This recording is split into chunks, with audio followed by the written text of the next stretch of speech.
मौत से तो कोई बच ही नहीं पाया है।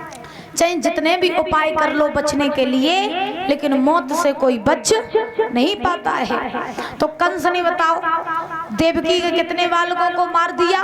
6 बालकों को मार दिया। किस डर के कारण? कि मेरो काल बलवान पैदा न हो पाए। लेकिन 6 बालकों के मारने के बावजूद भी कंस का काल गोकुल में पहुंच गया।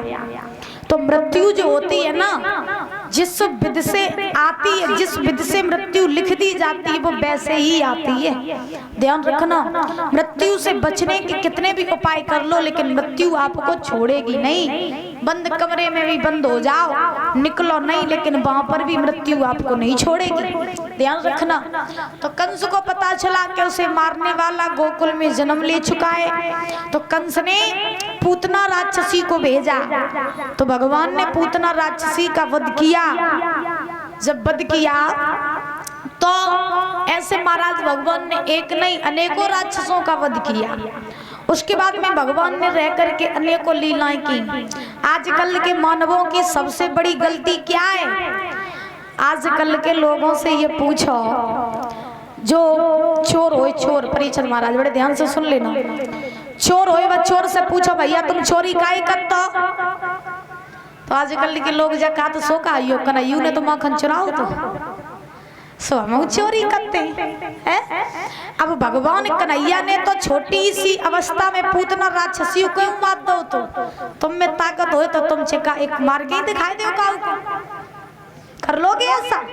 नहीं कर पाओगे। क्यों? क्योंकि भगवान से अपनी तुलना मत किया करो, क्योंकि भगवान की लीलाएं आज तक न किसी ने समझ पाई और न कोई समझ पाएगा।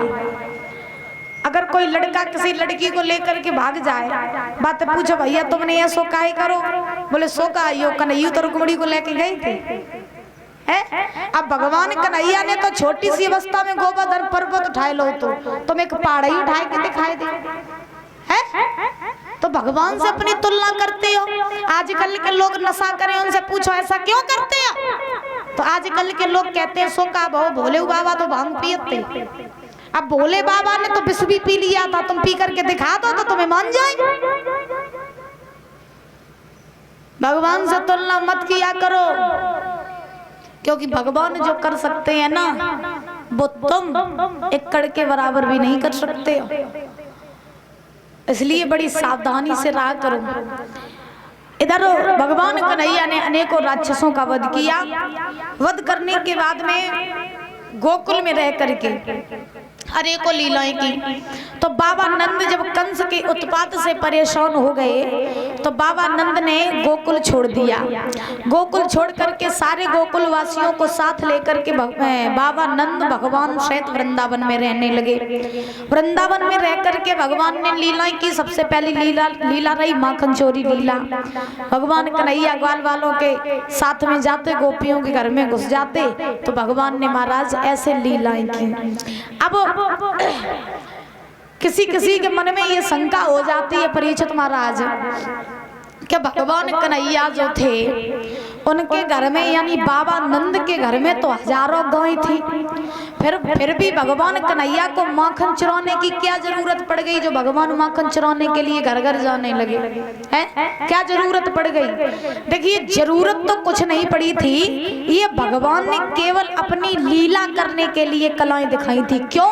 क्योंकि भगवान कन्हैया किसी के यहाँ माखन चुराने नहीं जाते। क्यों गए थे? भगवान कन्हैया इसलिए गए थे क्योंकि वृंदावन की जो गोपियां थी वो भगवान कन्हैया से इतना प्रेम करती थी, इतना प्रेम करती थी भगवान कन्हैया से परीक्षित महाराज, कि जिस दिन भगवान गोपियों के घर माखन चुराने नहीं जाते थे, उस दिन गोपियां झूठी शिकायत लेकर के कन्हैया के घर पे आ जाती थी यशोदा के पास में, और झूठो ही झूठो लांछन लगाती थी, मैया तेरा लाला बहुत बिगड़ गए, माखन चुरा चुरा के खाते जैसे सामान ले। और जबकि भगवान कन्हैया ऐसा नहीं करते थे, केवल गोपियां भगवान के दर्शन करने के लिए महाराज झूठी शिकायतें लेकर के आती थी। तो भगवान सोचते थे अब भगवान अपने भक्तों को कभी निराश तो करते नहीं है, परीक्षित महाराज इतने बड़े दयालु हैं हमारे प्रभु कि प्रभु कभी किसी भक्त को निराश नहीं करते हैं। तो भगवान सोचते थे कि जिस दिन हम गोपियों के घर जाते नहीं उस दिन गोपियां उदास रहती हैं, तो ऐसा करें हम इसी बहाने से गोपियों के घर चले जाया करें। तो इसीलिए भगवान गोपियों के घर जाया करते थे महाराज। भगवान ने जो लीलाएं की उनके पीछे कुछ ना कुछ रहस्य जरूर है, लेकिन कई लोग महाराज कुछ गलत सेंस लगा जाते हैं कि इतना बड़ा भगवान होकर के गोपियों के घर माखन चुराता था। जिसके घर में हजारों गाय हो और वो भगवान चला जाए गोपियों के घर में माखन चुराए, ये कैसा भगवान है? भगवान के लिए शंका मत किया करो। ध्यान रखना, भगवान कभी अपने भक्तों को निराश नहीं करते। अपने भक्तों की खुशी के लिए भगवान कुछ भी कर सकते हैं, लेकिन आजकल के भक्त ही ऐसे हो गए जो भगवान की खुशी के लिए कुछ नहीं करो चाहता है। अगर भगवान के पास में भी जाएंगे, बाई चांस मंदिरन में पहुंच जाए या कहीं पहुंच जाए, तो बस प्रभु से यही कहते कि हे प्रभु, दुनिया को जितना सुख हो सो हमें दे दो और सब दुखी दुखी कर दे। क्या परीक्षित महाराज, सही बात है।